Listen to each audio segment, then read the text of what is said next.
I hope it's okay. If you wish to turn, ladies and gentlemen, to page 97 of your book, this is a segment from the book of the Australian Book of Atheism by a man called Tim Minchin, and it's a 9-minute beat poll called Storm. Inner North London, top floor flat, all white walls, white carpet, white cat, rice paper partitions, modern art and ambition. The host's a physician, bright bloke, has his own practice, his girlfriend's an actress. An old mate of ours from home, and they're always great fun, so for dinner we've come. The fifth guest is an unknown. The hosts have just thrown us together as a favour, because this girl's just arrived from Australia, and she's moved to North London, and she's the sister of someone or has some connection. As we make introductions, I'm struck by her beauty. She's irrefutably fair, with dark eyes and dark hair. But as she sits, I'm a little bit wary, because I notice the tip of the wing of a fairy, tattooed on that popular area, just above the derriere. And when she says, I'm Sagittarian, I confess a pigeonhole starts to form, and is immediately filled with pigeon when she says her name is Storm. Chatter is initially bright and light-hearted, but it's not long before Storm gets started. You can't know anything, knowledge is merely opinion, she opines over a Cabernet Sauvignon, vis-a-vis some unhippily empirical comment made by me. Not a good start, I think. We're only on pre-dinner drinks. And across the room, my wife widens her eyes, silently begs me to be nice. A matrimonial warning, not worth ignoring. So I resist the urge to ask Storm whether knowledge is so loose weave of a morning, when deciding whether to leave her apartment by the front door or by the window on the second floor. The food is delicious, and Storm, while avoiding all meat, happily sits and eats, as the good doctor, slightly pissedly, holds court on some anachronistic aspect of medical history. When Storm suddenly insists, but the human body is a mystery. Science just falls into a hole when it tries to explain the nature of the soul. My hostess throws me a glance. She, like my wife, knows there's a chance I'll be off on one of my rare but fun rants. But I shan't. My lips are sealed. I just want to enjoy the meal.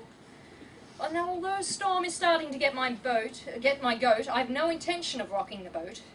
Although it's becoming a bit of a wrestle, because like her meteorological namesake, Storm has no concerns for our vessel. Pharmaceutical companies are the enemy. They promote drug dependency at the cost of the natural remedies that all our bodies need. They are immoral and driven by greed. Why take drugs when herbs can solve it? Why use chemicals when homeopathic solvents can resolve it? I think it's a time we all return to live with natural medical alternatives. And as hard as I like, a small crack appears in my diplomacy dike. By definition, I begin, alternative medicine, I continue, has either not been proven to work or has been proven to work. Do you know what they call alternative medicine that has been proved to work? Medicine! So you don't believe in any natural remedies? On the contrary, actually, before we came to tea, I took a natural remedy derived from the bark of the willow tree, a painkiller that's virtually side effect free. It's got a weird name. Darling, what was it again? Aspirin, oh yeah, aspirin. Which I paid about $1 for down at my local drugstore. The debate briefly abates as our host collects plates, but as they return with desserts, Storm pertly asserts, Shakespeare said it first, there are more things in heaven and earth than exist in your philosophy. Science is just how we're trained to look at reality. It doesn't explain love or spirituality. How does science explain psychics, auras, the afterlife, the power of prayer? I'm becoming aware that I'm staring like a rabbit, suddenly trapped in the blinding headlights of vacuous crap. Maybe it's the Hamlet she just quoted, or the 6th glass of wine I just quaffed. But my diplomacy dike groans, and the asshole held back by its stones can be held back no more. Look, Storm, I don't mean to bore you, but there's no such thing as an aura. Reading auras is like reading minds, or tea leaves, or star signs, or meridian lines. These people aren't applying a skill, they're either lying or mentally ill. Same goes for those who claim to hear God's demands and spiritual healers who think they have magic hands. By the way, why do we think it's okay for people to pretend they can talk to the dead? Isn't that totally fucked in the head? Lying to some crying woman whose child has died and telling her you're in touch with the other side, I reckon that's fundamentally sick. Do we need to clarify here that there's no such thing as a psychic? What are we, fucking two? Do you actually think Horton heard a who? Do you actually believe that Santa brings us gifts, that Michael Jackson didn't have facelifts? Are we still so stunned by circus tricks that we think that the dead would want to talk to pricks like John Edward? Storm, to her credit, despite my derision, keeps firing off cliches with startling precision, like a sniper using bollocks for ammunition.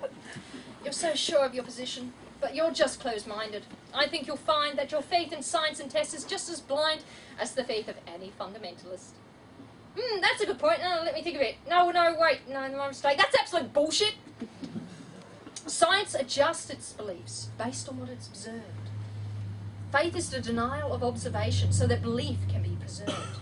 If you show me that, say, homeopathy works, then I will change my mind. I'll spin on a fucking dime. I'll be as embarrassed as hell. I will run through the streets yelling, "It's a miracle! Take physics and bin it! Water has memory! And whilst its memory of a long-lost drop of orange onion juice seems infinite, it somehow forgets all the poo that it's had in it." You show me that it works, and how it works, and when I've recovered from the shock, I will take a compass and carve, fancy that, on the side of my cock. Everyone's just staring now. But I'm pretty pissed and I've dug this fire down, so I figure in for a penny, in for a pound. Yeah, life is full of mysteries, yeah, but there are answers out there. And they won't be found by people sitting around looking serious and saying, "Isn't life mysterious? Let's all sit here and hope. Let's call up the fucking Pope. Let's go and watch Oprah interview Deepak Chopra." If you're going to watch telly, well, you should watch Scooby-Doo. That show was so cool. Because every time there was a church with a ghoul or a ghost in a school, they looked beneath the mask and what was inside? The fucking janitor or the dude who ran the water slide. Because throughout history, every mystery ever solved has turned out to be not magic. Does the idea that there might be knowledge frighten you? Does the idea that one afternoon on Wiki-fucking-pedia might enlighten you frighten you? Does the notion that there may not be a supernatural so blow your hippie noodle that you would rather just stand there in the fog of your inability to Google?